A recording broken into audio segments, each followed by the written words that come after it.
Ayan na yung lupa galing sa ilalim. Talagang dudusakin mo yan bago mo makuha yung kakarampot kong ginto. Ito naman po hindi naman po kagandahan. Talagang sapat-sapat lang sa pang-araw-araw. Minsan nga po kinukulang pa. Kaya ayan. Tulad po kahapon na kakaunti lang po naiuwi na sa kanilang pamilya. Kaya talon-talon na po. Kaya ganito, tsaga-tsaga lang talaga po. Unang-una sa lahat po, ang isang magkakabod po, tamili po magkakabod, sasabihin niyo po high grade. Hindi naman po ito ka-high gradean.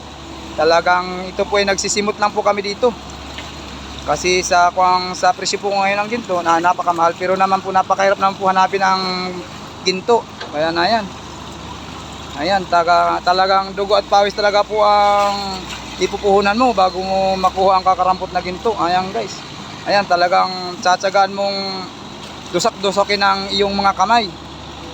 Ayan, talagang dadaan talaga sa iyong mga kamay ang mga ganitong process. Ayan guys. Kaya dyan sa mga nagko-comment po sa mga vlog ko, akala nyo po high grade yung kinakabod namin. Hindi po. Sabihin ko po sa inyo ang totoo, kulang pa nga po sa para pamilya, lalong-lalo na po sa may mga paaral. Kulang na kulang talaga po. Kaya hindi po lahat pong magkakabod, maganda po ang kinukuha. Talaga karamihan talaga po dito sa amin mahihina. Mahihina po ang kinakabod dito. Ayan na yan. Kami po ay naninimot na lang kasi kinabod na po ito ng mga sinaunang tao nung panahon pa po. Ayan. Ayan guys, talagang lupang lupa siya.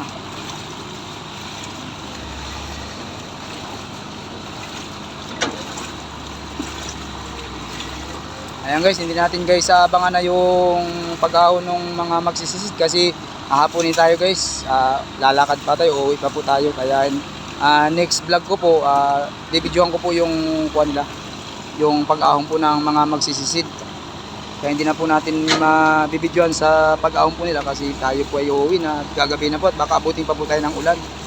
Ayan guys. Ayan guys. Ayan. Ayan guys, yan guys ang sinasabing pampalabo para hindi po bumagsak ang balon. Ayan guys, ito guys, itong lupang ito. Yan po yung dusak ni kuya. Ngayon sinasalin po dun sa balon na yun para po hindi humuros yung buhangin. Yan guys ang pampatibay. Para kumapit yung labo niya sa side. Para hindi po gumuho. Kasi pag gumuho po yan, tapos na. Wala naman po may uwi na pera sa pamilya pag yan po ay gumuho na. Ayan guys. Ayan, dalawang grupo sila dito guys.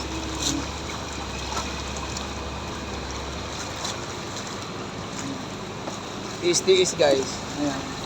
Kaya guys dyan sa mga taga-subaybay ko po, panoorin nyo po ang lahat kong vlog at pakitapos lang po. Marami pa po tayong vlog na gagawin. Ayan, subaybayin nyo po yung aking ibang video pa po para may ihatid ko po sa inyo para kakaiba naman po. Para mapanood nyo po yung kakaibang mga vlog ko po. Ayan, maraming salamat po sa inyong lahat dyan. Okay, thank you. Ayan guys.